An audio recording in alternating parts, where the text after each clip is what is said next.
pemerintah meluncurkan Koperasi Desa Merah Putih. Sejauh mana Koperasi Desa Merah Putih ini bisa menjadi salah satu solusi Pak untuk mengatasi berbagai tantangan di sektor pangan mulai dari hulu hingga hilir? Koperasi Merah Putih ini idenya dan perintahnya langsung dari Pak Presiden juga. Ya. Jadi dalam rapat terbatas beliau sampaikan bahwa kita tuh harus kembali ya pada Undang-Undang Dasar 45.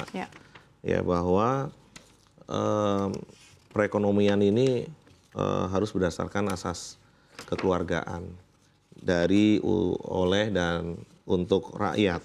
Jadi beliau itu bolak-balik menyampaikan itu. Coba nanti dilihat di beberapa kesempatan. Ya, kemudian tentunya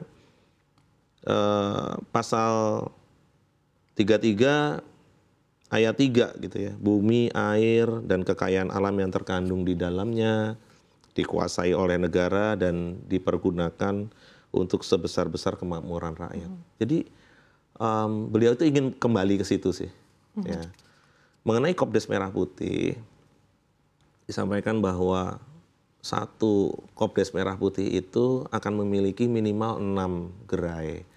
Ya, mulai dari gerai sembako, ya artinya nggak usah kemana-mana nih, ekonomi itu bergeraknya mau di situ gitu ya.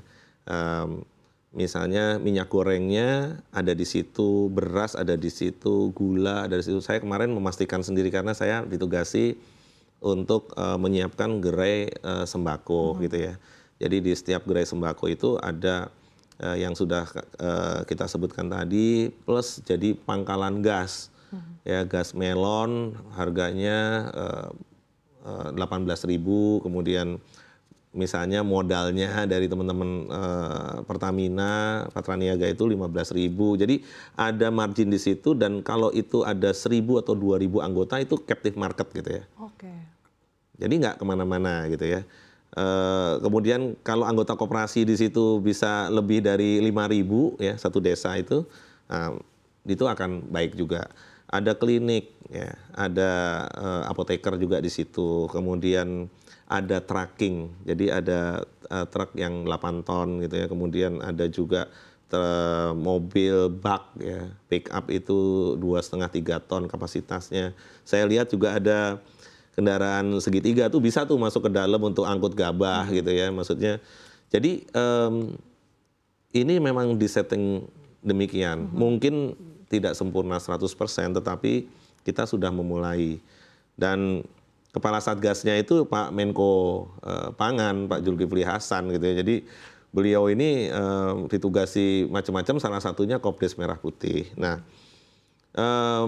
kegiatan ini tentunya akan membangkitkan ekonomi di pedesaan. Mock-up kemarin itu 108 mock-up. Ya, itu kalau di layar bisa dilihat. Ada 108 mock-up Kopdes Merah Putih. Nah, ini beras SPHP.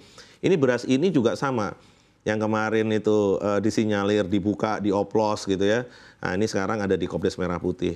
Ini kita deliver 2 ton, bisa 10 ton.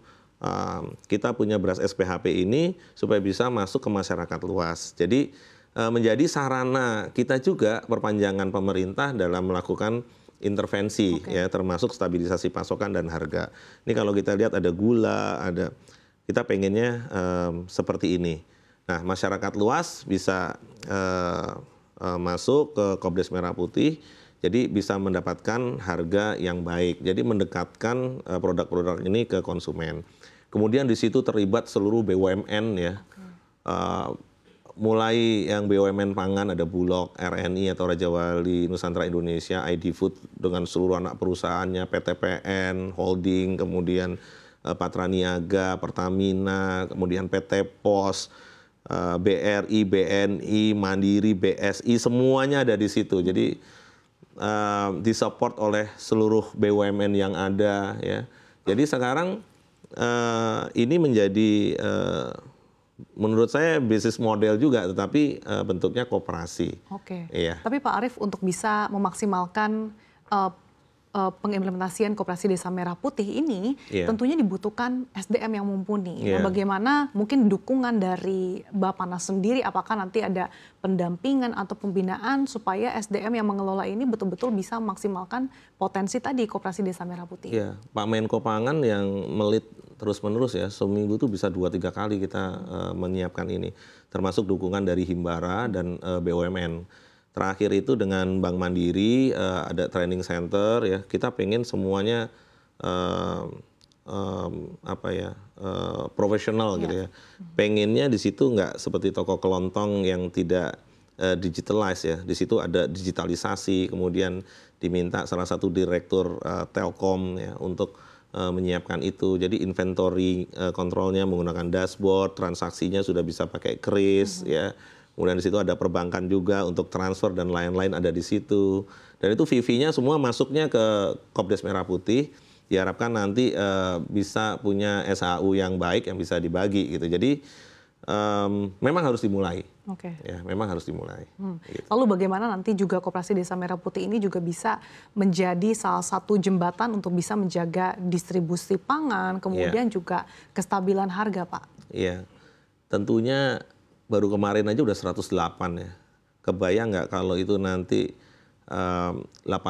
Kenapa 80.000? Karena jumlah desa kita itu 70-80.000 desa. Ya, Kopdes dan Koptol sebenarnya, Koperasi Desa dan Koperasi Kelurahan.